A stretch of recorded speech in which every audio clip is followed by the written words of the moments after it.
E ele disse, vou colocar um herói com problemas. Aí quando ele volta, apresenta, o chefe dele fala, mas peraí, pô.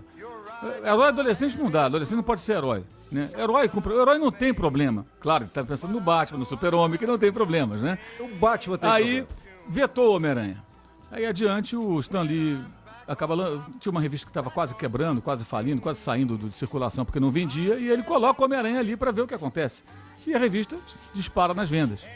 Né? E, evidentemente, o chefe dele depois aparece na sala dele e fala, é um sucesso, vamos lançar agora a revista do Homem-Aranha, aquela coisa toda e tal, empolgado. E no final ele fala para o Stan Lee falando com uma plateia de jovens, é bem legal o vídeo. Ele diz o seguinte, quando vocês tiverem uma ideia, nunca deixem de levá-la adiante porque um imbecil disse que ela é ruim. Boa.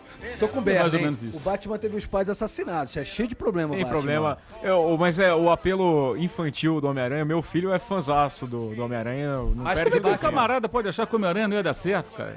Não, mas é cheio de... Mas a melhor Bem que tinha um gênio ali. Mulher do Maravilha outro também achando lado, que ia né? dar errado. Mas a melhor história com o insetos é a do Kafka, né? Quer contar? ZYJ 351, Rede Comunicadora Iguaçu, integrante da Rede Bandeirantes de Rádio. Ouça agora na Rede Comunicadora Iguaçu o programa Conexão Cosmoética. A ética e a cosmoética no centro do debate. Junte-se a nós para este momento de almoço holofilosófico. Boa tarde, ouvintes da Rádio RCI Rede Comunicadora Iguaçu. Hoje é quarta-feira, dia 11 de março de 2020, né? Eu tô aqui, agora são 13 horas e 1 minuto, quase 2 ali. Sejam novamente muito bem-vindos ao programa Conexão Cosmoética, o seu momento de almoço holofilosófico. Eu sou Regrisson Alves. Somos voluntários da Cosmoetos. Isso, somos coordenadores da Cosmoetos, voluntários. Associação Internacional de Cosmoeticologia, e esse programa é uma parceria entre a Cosmoetos e a Rádio RCI. Nosso programa, lembrando aos ouvintes, que vai ao ar até às 14 horas, né? Então a sua participação é fundamental para que possamos juntos, né, melhor compreender essa questão da cosmoética, da ética, da moral cósmica. Então enviem suas dúvidas, sugestões, situações que queiram compartilhar conosco. Esse programa é transmitido na rádio 1320 AM, no aplicativo gratuito Sempre RCI, no site semprerci.com.br também, né? E no Facebook é só você digitar lá Rádio RCI Iguaçu, onde é possível ver o vídeo ao vivo. E você também pode enviar a sua mensagem pelo WhatsApp da RCI. Anote aí, esse é o WhatsApp da RCI, 991450911, é o WhatsApp da RCI. E hoje nós temos um convidado aqui muito especial, né? Um grande amigo nosso aqui, Ivo Valente. Boa tarde, Ivo. Boa tarde, Regrisson. Boa tarde, Adriana. Boa tarde aí a todos os ouvintes da RCI. Ivo é um veterano em rádio. Veterano em rádio, em conscienciologia, no conhecimento humano. Ivo, o que você falar com ele, ele está sempre disposto a debater com a gente. Nós tentamos. É isso aí. Aproveitar e falar para os ouvintes do Conexão Cosmoética que o professor Ivo é psicólogo, não é isso, Ivo? Sim, sou psicólogo e sou voluntário da conscienciologia desde 1991. Então... E a gente acompanha bastante, trabalhou com o professor Valdo, né, Ivo? Constituiu várias ICs. Eu trabalhei com o professor Valdo. Hoje o meu voluntariado maior é dentro da Organização Internacional de Consciencioterapia, da OIC, onde a maior parte do meu voluntariado é feita. E de vez em quando, dentro da comunidade, a gente faz algumas outras atividades. Mas de voluntariado mesmo, o grosso das minhas atividades é dentro da Organização Internacional de Consciencioterapia. Aliás, isso aí, esse voluntariado seu, tem tudo a ver com o tema de hoje, que é interassistenciologia, não é isso, Ivo? E, inclusive, com cosmoética, porque eu já estou lembrando aqui de um princípio cosmoético, é o princípio do exemplarismo pessoal, né? Depois a gente pode até fazer uma correlação aí com a interassistenciologia e com o seu voluntariado de longa data, que eu sei que eu sou testemunha, né? Exclusivo Tá? Na OIC, desde que a OIC foi instituída, não é E- isso? A OIC, antes de ser fundada, ela era chamava Nike, era o nome. era o NICE, era o Era o Núcleo de NICE. Assistência Integral à Consciência, que era ligado ainda ao Instituto Internacional de Projeciologia e Conscienciologia, no finalzinho, acho, da década de 90 e início até setembro de 2003. Isso aí. Em setembro de 2003 foi fundada a OIC, e aí, desde essa época, eu comecei a atuar como consciência terapeuta em dezembro de 2001. Vai para 19 anos ininterruptos de atividade da consciência terapia. É um exemplo. Depois a gente pode até Princípio do voltar ao exemplarismo. princípio do exemplarismo pessoal Uhum. em relação à interassistência voluntária, né, que é trabalho voluntário, não voluntário. ganha nada com isso. Empenho, dedicação, persistência, né? E depois a gente retoma esse assunto, e acho que a gente pode começar até por aí, né, Rex? Em relação à cosmoética e o voluntariado exclusivo, né? O que exige da pessoa, né? Dessa identificação, dessa persistência, porque é muito diferente, né? Do que você ter várias... A pessoa não sabe o que fazer ainda, né? Em termos de assistência, e fica tateando para descobrir. Em né? termos de assistência, é importante a pessoa escolher a sua especialidade assistencial. Independente até de conhecer a questão da conscienciologia, do meu modesto ponto de vista. Isso aí. Então a pessoa, ela escolhe um nicho, um ponto em que ela vai se especializar naquele processo assistencial. Não estou dizendo que ela precisa ficar especialista apenas em um, mas não dá para abraçar o mundo, entende? É isso aí, é isso aí. Então, veja bem, então ela vai escolhendo determinados pontos assistenciais. Eu chamo isso de especialidades interassistenciológicas, ou que eu considero meus pilares pessoais de interassistenciologia. Eu tenho pontos de interassistência, os quais eu me dedico mais. Se vierem outros e se tiver na nossa disponibilidade, porque às vezes não está. Se a gente tiver outros e estiver na nossa disponibilidade, a gente faz o possível para tentar ajudar. Agora, nem sempre, às vezes a gente tem que dizer não. Mas tem 4 pontos de interassistência, pelo menos no meu caso, eu até posso citar aqui rapidamente os 4 pontos. De interassistência que, para mim, eu não posso largar a mão desses 4 pontos em hipótese nenhuma. Eu vou citar rapidamente aqui, depois a gente pode aprofundar. Um é a própria consciência terapia, a gente já citou aqui, tá? Que é essa atividade clínica da conscienciologia, feita ali pela OIC, pela Organização Internacional de Consciência Terapia. O outro é a prática da TENEPS, da tarefa energética pessoal, ou técnica energética pessoal, que é feita todo dia com esterilização de energias para fazer assistência a pessoas que já perderam esse corpo humano aqui, esse corpo físico. A terceira, que para mim é um pilar muito importante, é a questão da técnica do livro dos credores grupo kármicos, que a gente pode falar aqui posteriormente. E a quarta, são meus 4 pontos que eu considero essenciais, que é a questão da minha interassistência por intermédio de um curso no CAE, que também tem um livro em relação a esse assunto, que é a questão do estudo técnico sobre o nazismo. O estudo sobre o nazismo a partir do enfoque conscienciológico, que o professor Valdo, quando estava vivo, me deu muita força nesse sentido. Então, esses 4 pontos, para mim, eu considero, são os fundamentais. A consciência terapia e a questão da TENEPS, eu diria que são fulcrais. E os outros 2 talvez não sejam tão fulcrais, mas também são importantes, que é a questão do livro dos credores grupo kármicos, que depois a gente pode falar aqui da técnica, e do curso, que é o... Do nazismo. Que é o nazismo em enfoque crítico da conscienciologia. Nossa, muito legal. Esse aí o livro já está quase saindo, né? Não, infelizmente não posso dizer isso, mas já tem bastante coisa Já tem escrita. bastante coisa, Já tem né? bastante coisa escrita nesse sentido. Já tem quase mais de 100 e poucas páginas nesse sentido, só sobre esse assunto ligado ao Eu nazismo. fiquei até curiosa em relação a essa questão do nazismo. Depois a gente vai falar dos fatos históricos, né? Que tem a ver com, não especificamente com o nazismo, mas a relação. Você está fazendo alguma abordagem psicológica, consciência terápica e histórica? Porque você começou a fazer história Eu comecei também, a fazer, eu sou acadêmico de história da Unicesumar. A minha abordagem ali é conscienciológica, eu procuro ver fatos e procuro analisar a partir do paradigma consciencial essa questão ligada ao nazismo. O meu curso não é um curso de história sobre o nazismo, o meu curso é um curso de conscienciologia que olha o assunto do nazismo.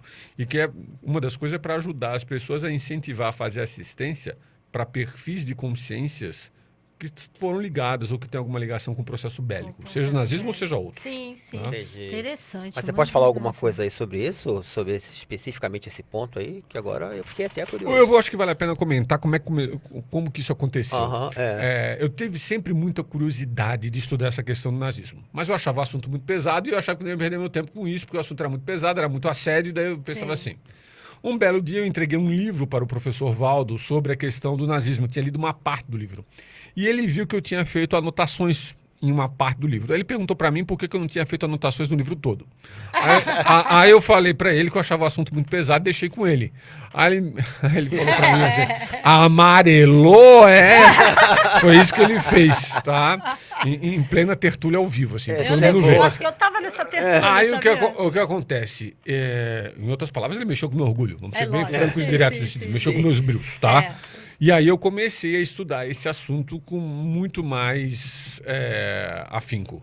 Eu tenho dezenas, se bobear, já passou de uma centena de livros a respeito desse assunto que eu li e que eu estudei.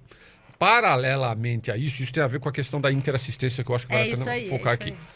Paralelamente a isso, no meu processo de assistência na TENEPS, eu citei aqui os 4 pilares, mas eles se interrelacionam. Paralelamente a isso, na minha TENEPS, eu comecei a ter muita assistência em determinados momentos ligados a esse público da Segunda Guerra Mundial, em especial judeus. Teve alguns momentos, teve um momento específico na TENEPS, que a sensação que eu tinha é que eu estava dentro do gueto de Varsóvia. O gueto de Varsóvia foi era um gueto, literalmente um gueto, onde os nazistas concentravam os judeus, até os judeus ali serem colocados depois, serem levados para os campos de extermínio, no caso, em especial Treblinka. E ali eles fizeram, e era um lugar onde havia uma hiperpopulação, uma superpopulação, em condições higiênicas péssimas. E morria muita gente dentro daquelas condições. Se a minha parapercepção estiver correta, porque eu acho que é bom sempre ter autocrítica nesses sentidos, eu tenho muita ligação parece que com esse público especificamente. Alguma assistência mais intensa da minha parte rola em relação a esse público, a esse pessoal. Eu procuro, e aí, veja bem, às vezes não é que eu provoque, eu não fico evocando. Claro que eu leio os livros, isso não deixa de ser uma evocação. Sim. Mas antes mesmo de eu ter começado esse processo da TENEPS, aconteceu uma vez de eu estar numa dinâmica parapsíquica, que são comuns dentro das atividades conscienciológicas, que foi proposta pelo professor Pedro Fernandes. Foi aliás, não era uma dinâmica, foi uma atividade energética. Ele é EPICOM e foi convidado lá para fazer uma atividade dentro da OIC. E ele viu, junto lá no acoplamento que ele fez comigo, não dá para dar todos os detalhes aqui, uma assistência feita para essa questão dos nazistas. Nessa época eu não estava nem estudando, eu não estava nem lendo, não tinha nem conversado com algum professor Valdo sobre isso. Então alguma coisa nesse sentido já estava acontecendo. Já estava acontecendo, né? já. Agora é interessante em relação à cosmoética e à interassistência, esse relato que você está comentando, que tem 2 pontos, porque a gente fala, né? A cosmoética é a reflexão sobre a nossa conduta, que é a moral. E aí a interassistência, vamos dizer, o perfil da pessoa que ela está predisposta a ajudar, né? Vamos colocar assim, ajudar, como você colocou, né? A gente identifica o perfil de assistência, de ajuda que a gente quer e fica aberto. Com técnica você vai fazendo a convergência, né? Certo. Mais específico, mas se a pessoa ela é uma pessoa que está predisposta a ajudar o outro, ela fica observando os fatos, orienta as pesquisas, né? E fica observando para onde que ela vai direcionar essa assistência. Então é interessante esse teu relato da pesquisa, né? Em relação ao nazismo e a convergência aí do perfil interassistencial, né?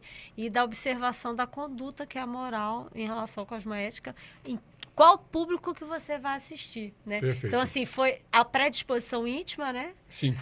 Direcionou para que os amparadores, né? A sincronicidade indicasse, olha, você tem que focar por aqui. Mas se você não tivesse, né?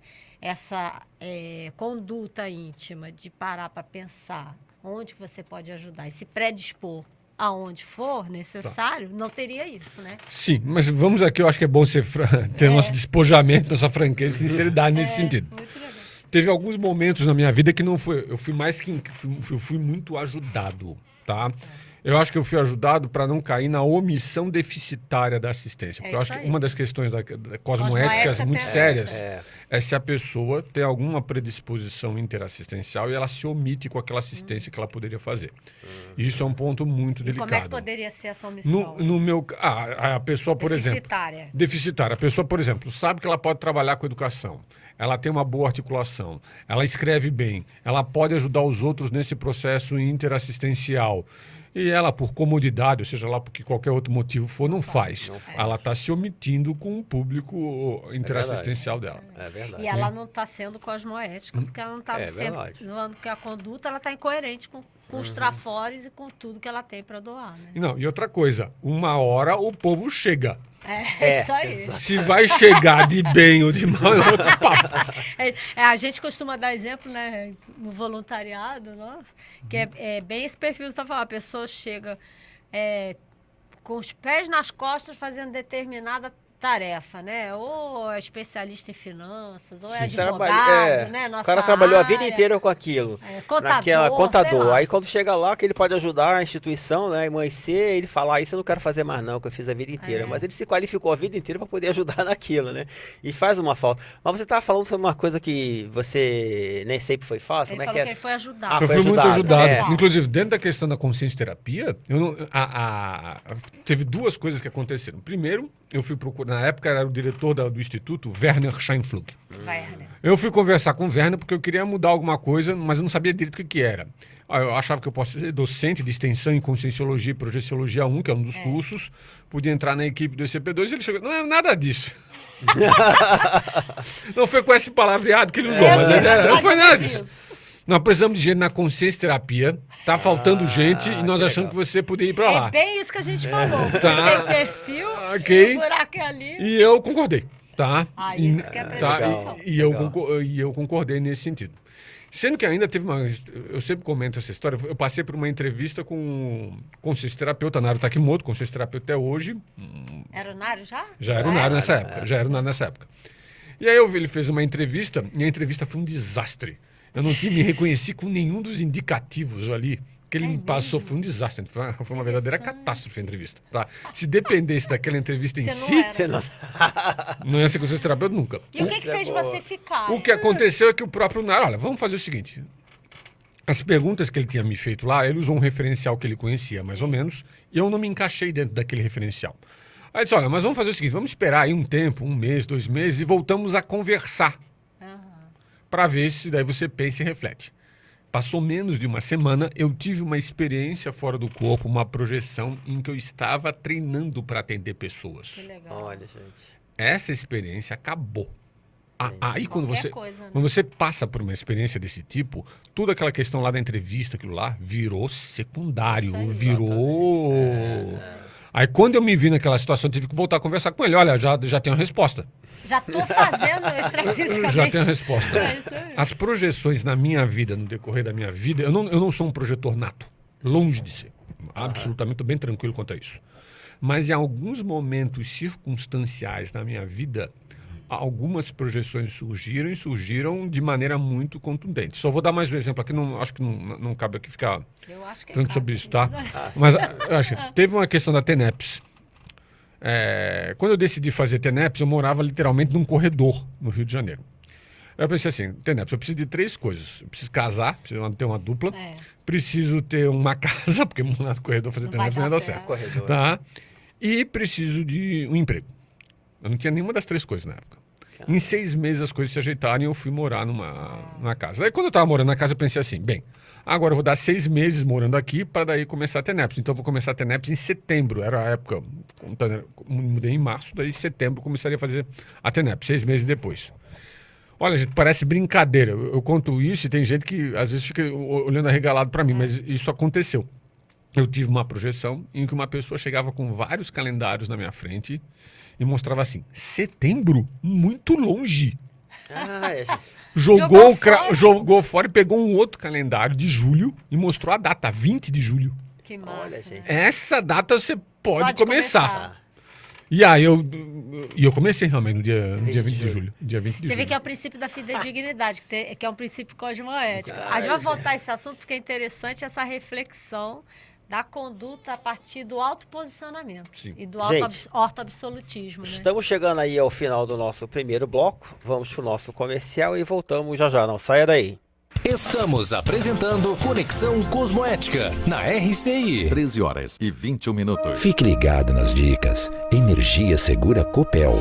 Ao plantar uma árvore, procure orientação do município para escolher a espécie certa em cada local. E quando for preciso fazer a poda, tome cuidado. Árvores de grande porte devem ser podadas pela prefeitura. Mas se os galhos estiverem perto dos fios da rede elétrica, chame a Copel para fazer o serviço. Energia Segura é uma campanha da Copel. Pura energia. Paraná.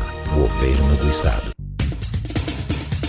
Você sabia que a Rede Azteca é certificada pelo Programa de Qualidade da Petrobras de olho no combustível? E quer mais um bom motivo para abastecer nos postos Azteca? É o Programa Petrobras Premia. Programa de fidelidade onde você acumula pontos toda vez que abastece e consome nas suas lojas. Postos Azteca, revendedor autorizado Petrobras há mais de 40 anos, atendendo você em 6 endereços em Foz do Iguaçu. Abasteça com garantia de qualidade e atendimento diferenciado.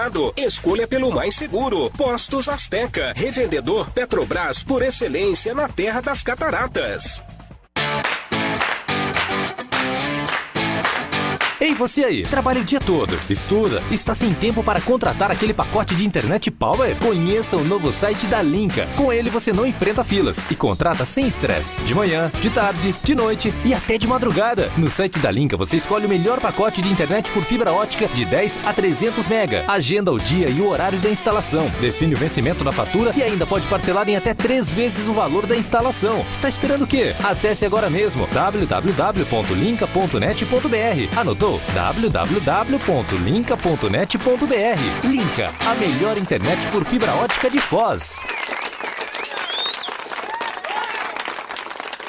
Computadores Apple, sinônimo de sofisticação e qualidade. Em Foz, você conta com a assistência técnica especializada da Hardset para seu iMac, MacBook e Mac Pro. Limpeza, upgrade e atualização de seu Mac. Confie na Hardset. Na República Argentina 3855, ao lado da Fraida. Hardset. Voltamos a apresentar Programa Conexão Cosmoética. Estamos de volta com o nosso programa Conexão Cosmoética. Esse é o segundo bloco, né? Passou bem rapidinho. E aí, sempre no primeiro bloco a gente costuma falar sobre os fatos históricos, né, que aconteceram na data de hoje, quer dizer, no dia de hoje, né, 11 de março. E aí, professora Adriana, tem algum fato histórico aí que possa nos ajudar a reciclar, a pensar em alguma coisa sobre nós? Tem um interessante, a gente inverteu a ordem hoje, né? Sim. Não preferência pro Ivo. Foi criado no dia de hoje, né, o papel. O papel. Você falou aí no primeiro bloco de GESCOM, de escrita, se a pessoa vê que o perfil dela é de escrita, né? Olha a sincronicidade, foi no dia de hoje, né? Eu não sei falar esse nome, é Tsailun, né? Você sabe o que é? Teria apresentado ao imperador Han Hoti, da dinastia chinesa Han, mostras de papel pela primeira vez. Aí os relatos históricos sugerem, porque a gente fala dos fatos históricos que inspiraram a humanidade, né? Que criaram, assim, boas práticas, alguma coisa. Porque outros têm, mas esses outros eu vou deixar... Tem uns que não são nem... excluir, que é melhor não mencionar, entendeu? Porque normalmente é bélico, né? Você estava falando aí da pesquisa do nazismo.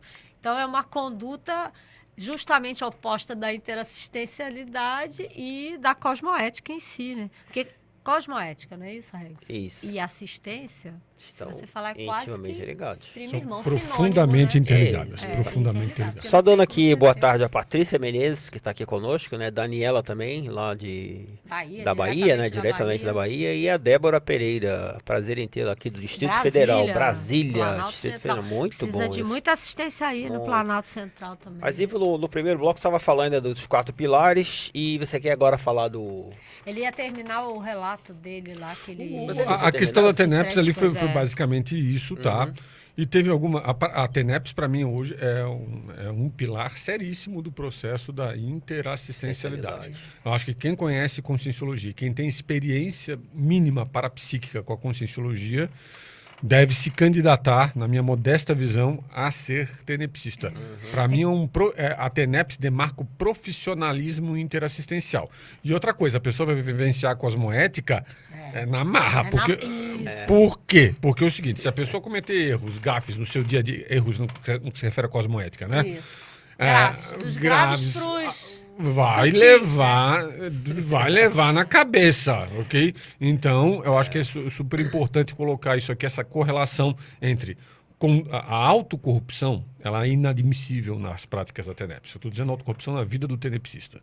Então, se a pessoa dá alguma bobeira, isso, às vezes não, vai ter implicações dentro da questão da prática da tarefa energética pessoal. Agora, é interessante você falar essa questão do erro, né, da cosmoética e da assistência. A gente vê muitas vezes a pessoa não ter a postura oposta dos relatos que você está comentando, que é justamente não se posicionar intimamente, que é o auto-absolutismo que a gente estava comentando, né? Perante os erros, em que sentido? De que a gente vai diminuindo os erros, né? Então a pessoa foge, entre aspas, de enfrentar a reflexão sobre as condutas dela, que em suma é a cosmoética, com medo de ver erro. Medo de ver erro. Mas aí eu acho que vale a pena lembrar aquela frase daquele nosso amigo chamado EM, que atuava lá nos cursos do ECP2, que muitas vezes o nosso problema é falta de vergonha na cara. Ele falou isso para mim mais uma vez. VC, né? Falta de vergonha, falta de vergonha na cara. É verdade. Mas é isso aí. Mas então vamos lá, vamos falar dos livros dos credores. Existe uma técnica interassistencial que para mim é sinérgica à prática da TENEPS. O nome dessa técnica é Livro dos Credores Grupo Kármicos. Não é um livro que você vai comprar na livraria, é um livro que você faz. Ou seja, você vai fazer o livro, tem um exemplar desse livro, que não é, na verdade é um caderno, que é editado, hoje tem editado pela Editares, mas não precisa ser, a pessoa não precisa comprar esse modelo pronto, ela pode fazer sozinha, tá? Em que ela organiza lá em ordem alfabética as pessoas a quais ela tem alguma dívida grupo kármica. Essa dívida pode ser tanto pela gratidão, a pessoa fez alguma coisa de boa para você, te ajudou em algum momento na sua vida, ou também porque você pisou na bola com a pessoa, você aprontou com a pessoa, fez alguma coisa errada com a pessoa, às vezes não propositalmente, e marcou ali. Então você vai colocando o nome dessas pessoas. O professor Valdo ele colocou numa das atividades dele que é inteligente nós nos considerarmos devedores de todas as pessoas com as quais nós nos encontramos. Esse negócio de devedor que eu estou falando aqui não tem nenhuma conotação religiosa, quero deixar isso bem claro, tá? Eu sou devedor, eu sofrendo. Não tem nada de conotação de sofrimento nesse sentido. Nem culpa, né? Perfeito, sem culpa e sem sofrimento. É você se considerar, é uma atitude inteligente do ponto de vista da interassistencialidade. Você vai se considerar devedor daquela pessoa para poder, digamos assim, se eu tenho alguma coisa devendo, vamos pagar, entre aspas, lei de causa e efeito, em termos de interassistência. Essa é uma técnica que, ao meu ver, é potencializadora da técnica energética pessoal, da tarefa energética pessoal da TENEPS.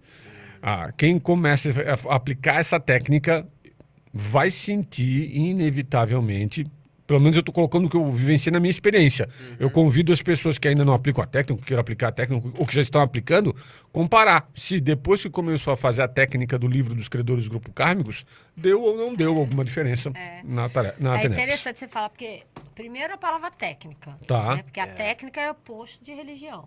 Porque técnica exige, né, sistemática, metodologia, você parar para pensar, e isso vai mudar a maneira como você pensa, né? Você que é psicólogo, as sinapses vão ter outros caminhos, não é isso? Você começa a enxergar o mundo de outra maneira. A pessoa aplicando a técnica do livro dos credores grupo kármicos, ela vai começar a ter uma noção diferenciada da importância dela dentro do grupo evolutivo. Quando eu estou dizendo essa importância, não estou dizendo que ela vai ficar com ego lá em cima. Com ego lá em cima, ou que ela é o último como é que é? O último biscoito do pacote. Tá? Se ela é aquela personalidade toda, não tem que fazer nada. Mas ela vai ter uma noção da importância dela em termos interassistenciais. Isso vai ser inevitável. Tanto, inclusive, em relação a pessoas que estão... como é que é? que estão, às vezes, numa condição evolutiva até supostamente melhor que a dela, como de outras que talvez não estejam numa condição. Então, isso tudo, ela vai começar a amadurecer. A técnica do livro dos credores grupo kármicos também não deixa de ser um inventário dos contatos evolutivos. E esse inventário dos contatos evolutivos te dá uma boa noção do seu processo interassistencial. É interessante porque está me lembrando, o Valdo uma vez comentou na tertúlia, né?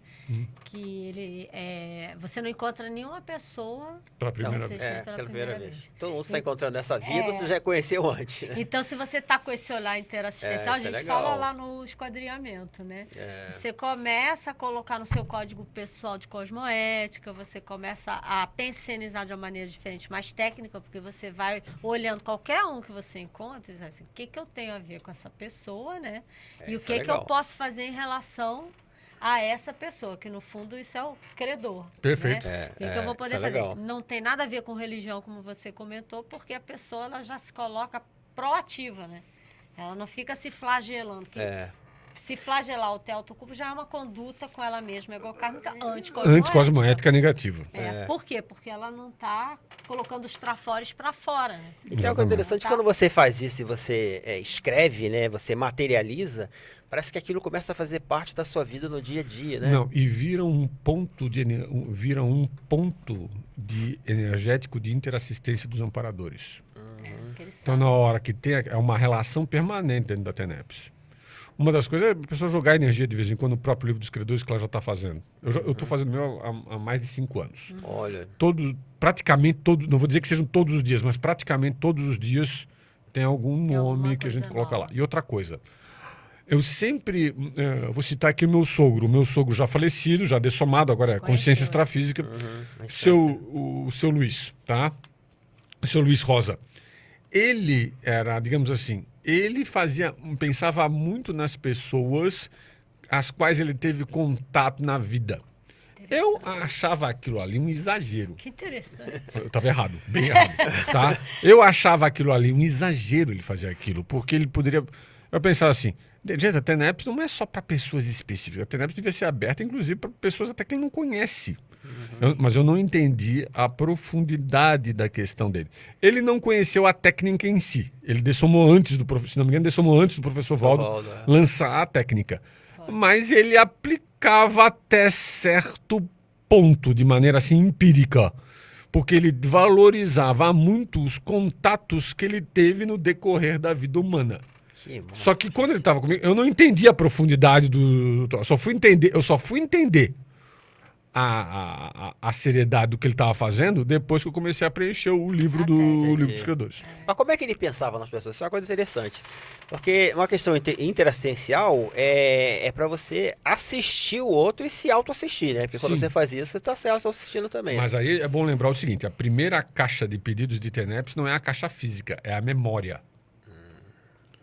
A memória é a primeira, porque, veja bem, à medida que você vai relembrando de determinadas pessoas, o tenepsista, a tendência do tenepsista é ajudar aquelas pessoas. E os amparadores ajudam no processo mnemônico nesse sentido. Interessante. Então, memória e TENEPS é muito mais sério do que a gente... E para os amparadores não é muito difícil isso, não. Vão até desdramatizar isso.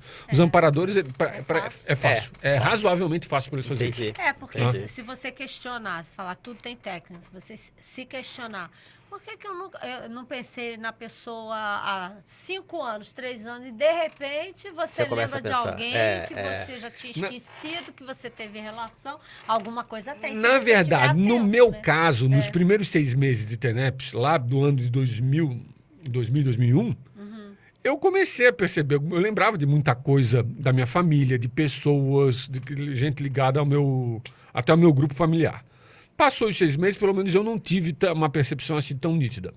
E eu achava que isso já tinha, abre aspas, tinha limpado. Boa ingenuidade. Ô, boboca, tudo bem. Aí acontece. Tá. Quando eu comecei a preencher o livro dos credores para valer, eu vi que a coisa é muito mais embaixo. Inclusive em relação à questão familiar. Isso aí, a familiar Inclusive em relação à questão familiar. Eu, às vezes, não dava tanto valor quanto deveria dar a alguns processos ligados à questão familiar. Eu comecei a dar, depois de velho mesmo, quando com a aplicação da técnica do livro dos credores, grupo kármico. Não que eu desprezasse a minha família, não é isso. Entendi. Mas sim, eu não sim. dava a devida importância importância para as conexões e para os convívios que eu tive com pessoas da família e amigos próximos da família. Isso são coisas muito mais preciosas do que a gente imagina. Ô, Ivo, isso aí, se você comentar, ó, a questão aí da assistência grupocármica, é um paradoxo, né? Em termos de assistência e de cosmoética. Em que sentido? Exatamente a última fala sua. Porque não é para a pessoa ficar focada só no processo familiar nuclear. Né? Mas, ao mesmo tempo, também ela não desprezar e também não sair. Exatamente. Então, ela tem que ter o jogo de cintura interassistencial, né? De levar de lá, né? Levar de eito, né? Não. Mas de você ter a reflexão no aqueduto o tempo inteiro. Como você fazer isso? E no meu caso, não subestimar a interassistência que pode ser feita através ou perto do contexto familiar. Quando eu tô falando familiar, Como não é... assim? Dá um exemplo aí Não é só a família consanguínea. São também os amigos ligados à família consanguínea, tudo aí também, tá? Eu vou dar um exemplo de uma... Não faz muito tempo que isso aconteceu. Eu estava na TENEPS, mexendo com as energias. Daqui a pouco, lá dentro da TENEPS, e eu tenho certeza que isso aconteceu em função da técnica do livro dos credores do grupo kármico que eu já estava aplicando. Eu lembrei de um cidadão, amigo do meu pai, que eu vi na infância. E eu lembro de ter visto esse cara no dia que ele morreu. Olha, gente. E me veio a lembrança desse cidadão do dia, porque a gente conversou com ele no dia que ele morreu. A gente não sabia que ele ia falecer. Mas eu lembro que a gente era em Florianópolis, era perto do... Eu estudei lá no colégio chamado Colégio Menino Jesus.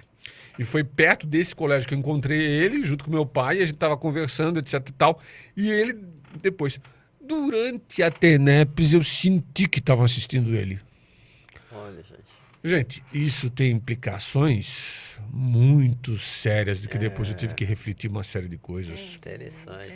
Veja bem, eles aproveitaram uma memória de um contato de uma pessoa ali, que eles estavam querendo ajudar. E os amparadores entraram com tudo para ajudar essa pessoa. Ok? Isso praticamente é mais ou menos umas 4 décadas que ela dessomou. Não, provavelmente deve ter dado algum problema que não cabe ao meu caso aqui ficar analisando, tá? Mas ajudaram ela nesse sentido. Veja bem, para isso ter acontecido, aí são minhas hipóteses. O fato de eu estar mexendo com o livro dos credores do grupo kármico, de estar fazendo esses inventários desses contatos da minha vida, possibilitou para os amparadores acessar esta pessoa especificamente.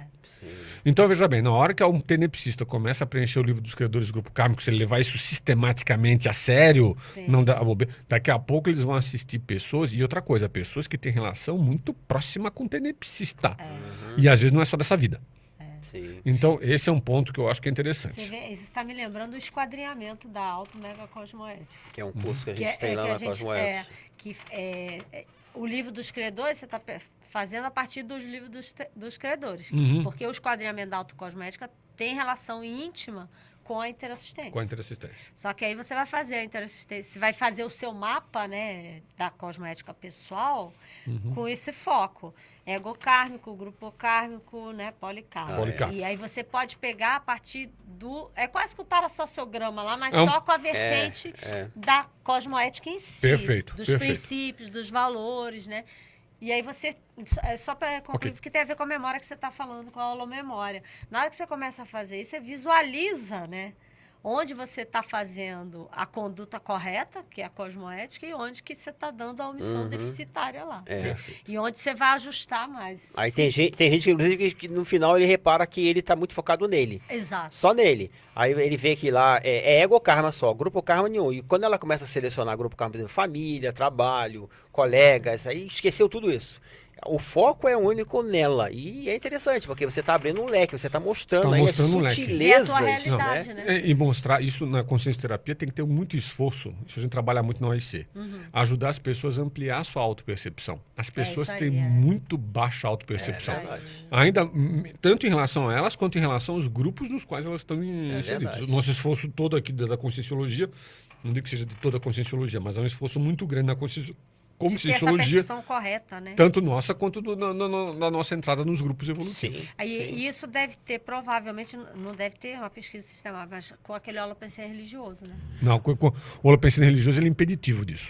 Não, eu digo a postura da autopercepção equivocada. Perfeito, concordo plenamente. Isso. né? Exatamente, tá? Bom, chegamos ao final do nosso segundo bloco. Vamos para os nossos comerciais e voltamos já já. Não saia daí.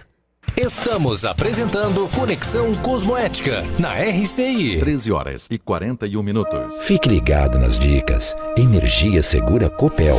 A atividade de construção civil e manutenção de prédios deve ser feita a uma distância segura da rede elétrica. Tome cuidado ao usar escadas, andaimes e barras de ferro. Ao construir ou reformar, conte sempre com um profissional especializado para evitar acidentes. Energia Segura é uma campanha da Copel.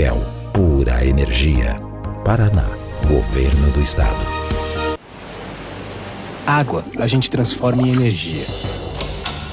Energia em benefícios. Com isso, a gente também se transforma. Fica mais ágil, transparente, eficiente. Uma nova Itaipu todos os dias, que gera o melhor para a sociedade, o melhor para o Brasil e o Paraguai, e o principal, o melhor para todos nós. Itaipu. Novos tempos. Muito mais energia. Não compre impressoras. Nunca foi tão fácil imprimir em casa. Conheça planos especiais para pessoa física da Compo Clinic. Fornecemos as melhores impressoras e multifuncionais do mercado para você fazer as suas impressões, digitalizações e cópias na comodidade do seu lar. Nós cuidamos de tudo: instalação, configuração, manutenção e reposição de cartuchos. Não perca mais tempo. Economize e agende ainda hoje uma visita. Compo Clinic. A boa impressão é a que fica. 3028-0009.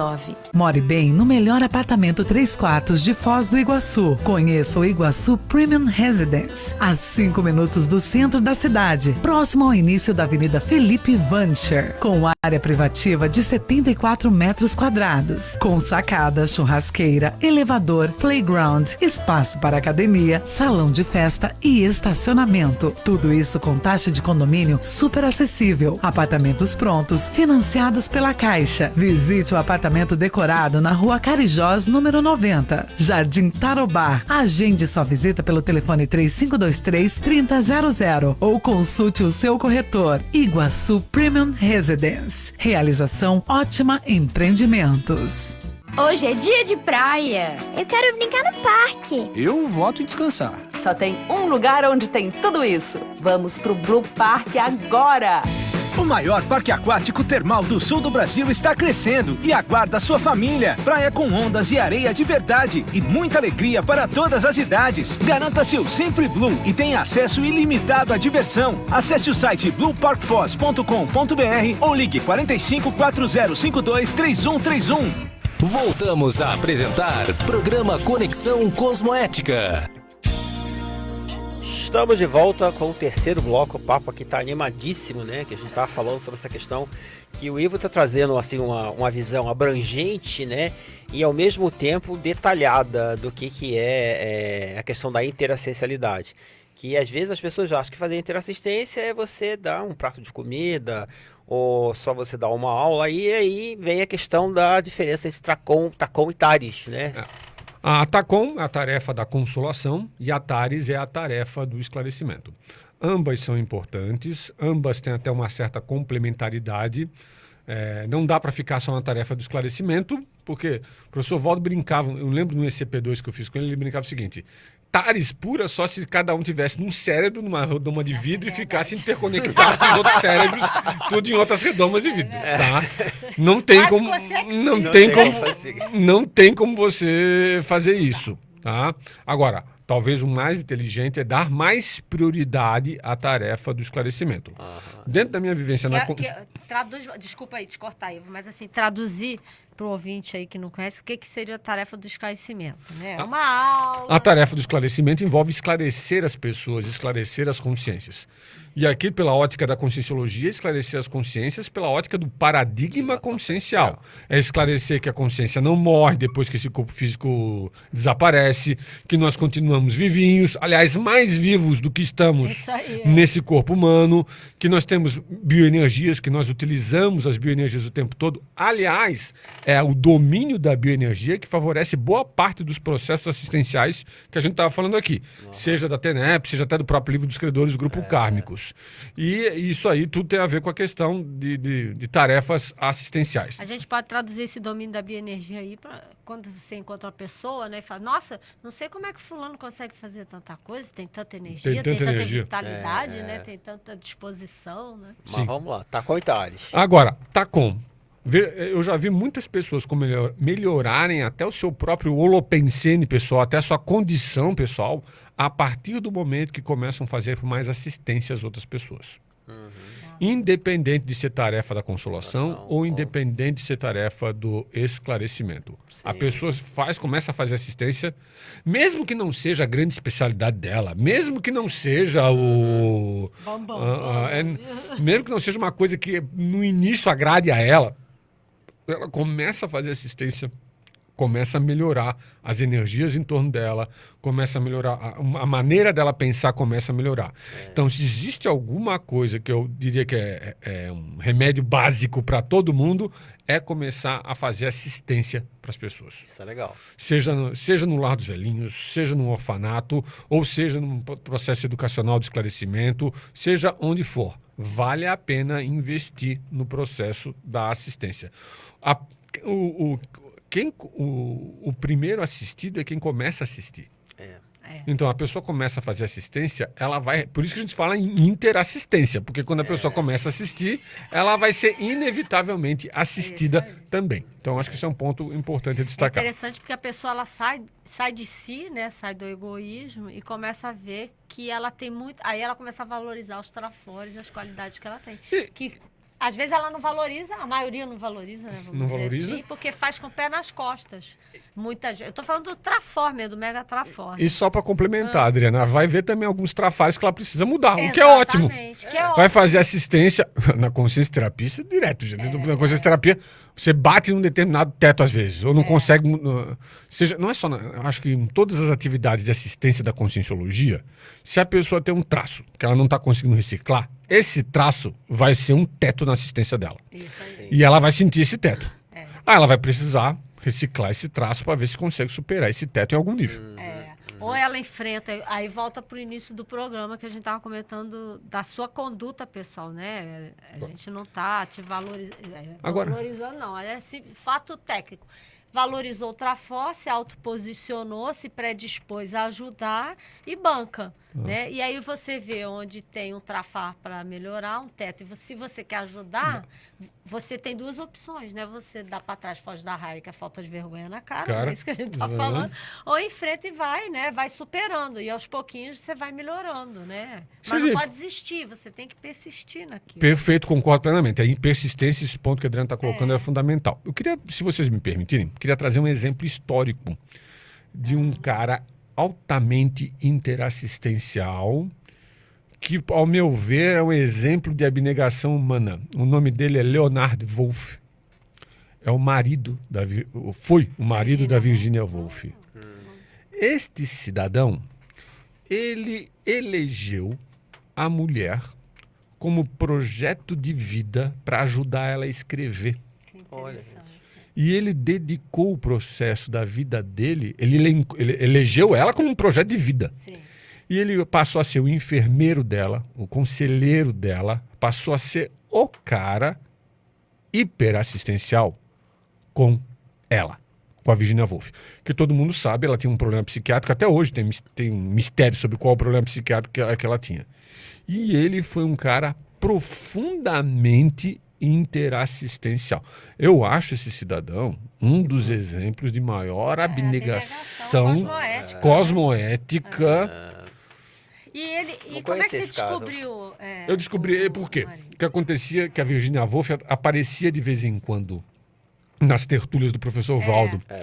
Na época, a ex-esposa do professor Valdo, a Graça, estava estudando esse assunto. Ela fez a dissertação. E a Virginia Woolf aparecia lá, porque ela estava estudando as condições lá. E aí ele citou o Leonard Wolff como um cara com grandes méritos evolutivos. Olha. Só que eu não tinha entendido nada, porque o cara tinha mérito evolutivo, etc. Não estava lá, eu não sabia, nunca tinha ouvido falar no cara. Ele é judeu. E ele, quando eu fui ler a biografia da Virginia Woolf, escrita pela Alexandra Masson, é um livro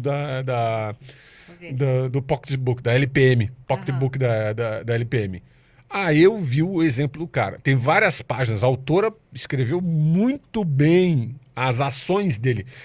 E outra coisa, ele teve uma repercussão importante na questão da tarefa do esclarecimento, porque ele fez uma editora para ela, para Virginia Woolf. Olha mesmo? E nessa editora dele, que ele editava os livros da Virginia, ele também trouxe a obra completa de Freud para a Inglaterra. Olha! Então, esse cidadão, em termos de espectro interassistencial, esse cara tem, digamos assim, tem nível. Tem nível, isso que eu ia falar. E tem amparo, né? Um grande amparo também. Nível de assistência altíssimo. Agora veja bem. Tares, que é o que você estava comentando. E a Virginia Woolf devia ser uma personalidade dentro do contexto do grupo ali, que devia ser chave. Não estou dizendo que ela era mais madura, mas quem tinha a chave. E ele entrou para ajudar ela, tendo em vista que ela devia ser uma personalidade chave. Eu acho o exemplo desse cidadão um exemplo assim muito bacana. Algo a ser seguido. E ele é anônimo, né? Entre aspas. Ele não fez, ele não fez nenhuma questão de aparecer. Ele não quis. É isso aí. Fez questão de aparecer. Mostra o nível de maturidade dele. Ele queria que ela aparecesse. É isso. Olha. Você tá e olha, ele teve sucesso. Exatamente. Mesmo com o suicídio da Virginia, ele teve sucesso nesses anos que ele se dedicou a este projeto. Ele teve sucesso. Não é isso. interessante que volta de novo ao perfil, né? Do auto-absolutista cosmoético, quando a pessoa se posiciona para fazer assistência. Né? Sim. Que ela vai em frente. Tem convergência com seus ações. Ela banca, ela vai indo ali, persistência, né? Caldo de galinha, né? Que o Valdo falava. Calma, né? Paciência. Caldo de galinha não faz mal a ninguém. Não faz mal a ninguém.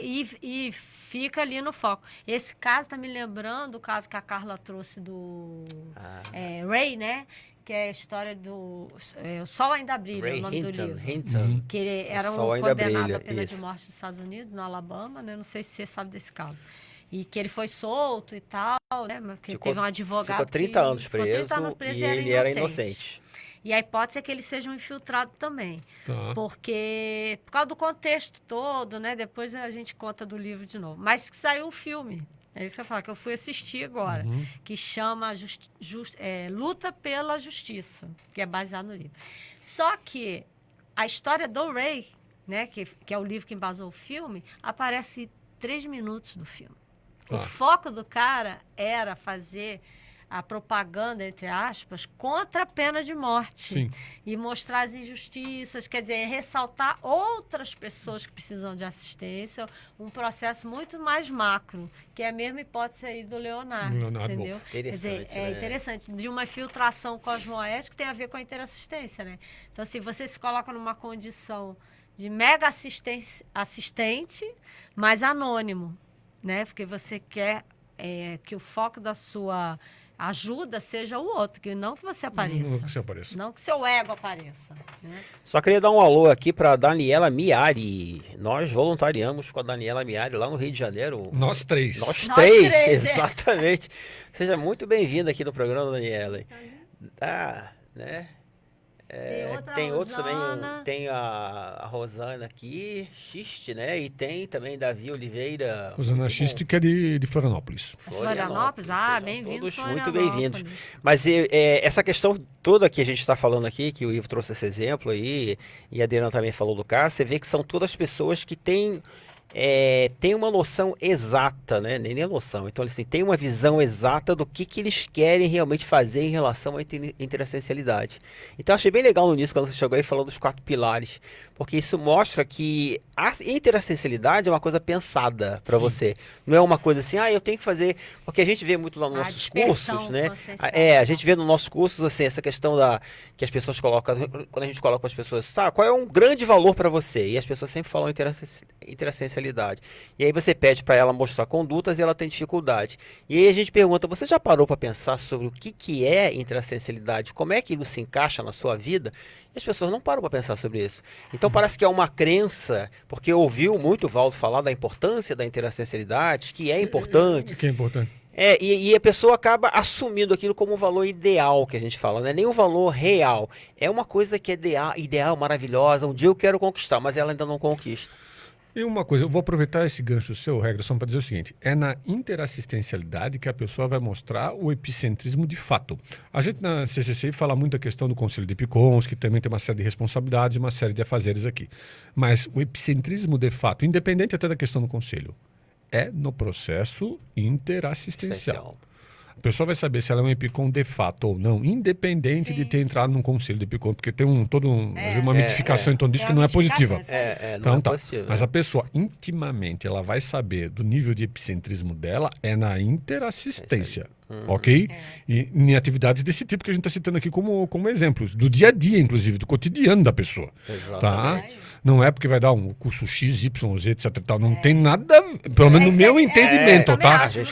Não tem a ver com isso. Tem a ver com a questão, e aí a pessoa, independente de estar em conselho X, Y, Z, ela vai saber o processo do íntimo. É íntimo. Volta de novo a questão do autoposicionamento. Do auto-absolutismo. Eu fiquei até curioso. Você chegou a conversar com o Valdo na época sobre Leonardo Wolff aí, não? Não cheguei a conversar com ele. Eu cheguei depois. Se eu não estiver equivocado, eu comecei a estudar a biografia depois, inclusive, da dessoma do professor Valdo.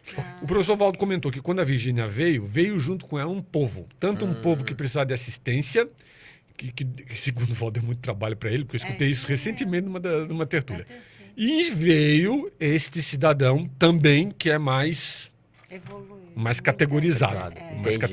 É porque a gente fica pensando, imagina só o tipo de assistência que ele deve ter feito para consins e consciências, para grupos e mais grupos. Sim. Então, assim, essa coisa de ele ter bancado, isso que você está falando, né? Do autoposicionamento, do auto-orto-absolutismo, dele bancar e ele levar isso para frente. Então, imagina como não deve acelerar o processo evolutivo das pessoas. Naquele contexto ali, ele foi um epicentro interassistencial. Não tem dúvida nenhuma disso aí. No meu modesto entendimento. Tá? Porque tem um outro ponto aí que pra gente... Tá quase acabando, né? Não vai dar tempo. Mas a questão da interassistência e a antidispersão, que volta de novo na questão da pessoa pensar nos pilares que você colocou lá no início do programa. Quais são os meus pilares interassistenciais, né? Ou seja, aquilo, traduzindo em miúdos, o que me incomoda intimamente, que eu sei que eu preciso fazer, que eu gosto de fazer em termos de ajuda, e eu não estou fazendo, ou eu estou fazendo e preciso aprimorar. Né? E se está fazendo e precisa aprimorar, uma dica. Qual que é o seu público-alvo assistencial, que às vezes você já até está ajudando, mas não está percebendo? Exatamente. Isso é interessante. Porque isso vai ajudar você a detalhar melhor. Vai detalhar melhor e vai ajudar você a dar um determinado foco. Isso é importante. Por que eu estou falando isso? Porque a gente vê, se a pessoa não para, que aí voltando, é a moral, né? É você analisar a sua conduta, né? Moral cósmica. Parar e pensar, onde que é o seu foco de assistência? Hoje em dia, a vantagem do intermissivista que chega, vamos falar de voluntariado conscienciológico, é que tem muito lugar para a pessoa ajudar. E todos os lugares são excelente. Então, ela é a maximização dos bens, né? O princípio lá da economia de bens. Entre duas coisas boas, você vai escolher o que é melhor do melhor para você ajudar. Exato. Então, a pessoa precisa parar, né? Porque senão vai dar dispersão. E aí diz que é universalista. Aí vem a falar essa lógica. E convenhamos que hoje estamos numa condição bem melhor, né, Adriana e Regson? Porque no Instituto tudo, né? Era tudo que dava de briga em função de não ter... É isso aí. Porque as pessoas queriam fazer determinadas assistências e dava muita briga às vezes, porque não tinha Hoje não tem Não mais. tinha estrutura, não tinha gente, não tinha Podemos nada. ter outros tipos de briga. É Mas isso aí. Mas esse tipo de briga, verdade. como se tinha, não tem mais. É verdade. Tem É bem muita, lembrado. tem bem muita lembrado. Outro dia eu tava falando disso, a gente tava saindo da atividade lá da dinâmica e eu tava passando ali nas estruturas, fiquei Sim. pensando exatamente isso. Falei, nossa, o pessoal que tá chegando hoje, tá chegando com a coisa otimizada, né? Tem local, tem infraestrutura, tem grupos, tem várias especialidades assentadas.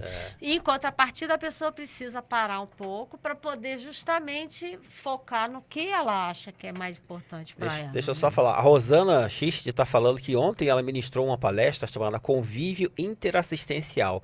Bem sincrônico, diz ela, né? Com o tema do programa de hoje. A Adriana Pires também está dizendo aqui, né? Eu sou épico aqui em casa. Epicom. Ah, ele Epicom. É exatamente isso. A gente entende isso. Às vezes alguém na família tem que bancar ali, né? O Dilson entrou. E o Dilson aqui, Dilson Fagundes, né? Entrou aqui com o Dr. Roberto Paraíso Rocha. Sejam bem-vindos aqui. Se não bem ouviram no o início finalzinho. do programa, no início, primeiro bloco, o Ivo comentou sobre a pesquisa em relação ao nazismo. Que ele ali. faz, é o especialista aí na pesquisa histórica, né? Bom, estamos chegando ao fim de mais um programa. O tempo aqui ele passa muito rápido, né? E agradecemos aí a participação de todos. E só para lembrar o pessoal que a gravação do programa fica disponível no Facebook, Rádio RCI Iguaçu. E o áudio será postado na íntegra no site semprerci.com.br, não é isso? Inclusive o vídeo que fica no Facebook, nós depois vamos disponibilizar também nos grupos da Conscienciologia que estão no Facebook. Muito bom, muito bom. Agradecemos aí a presença do nosso grande amigo Ivo Valente. Eu que agradeço a presença, eu gosto muito de vir aqui na rádio. Tá? Voltará com certeza. Voltará Ok? com certeza. Tá? E eu agradeço muito a oportunidade que vocês deram. Então, nos falamos de novo quarta-feira que vem. Até lá.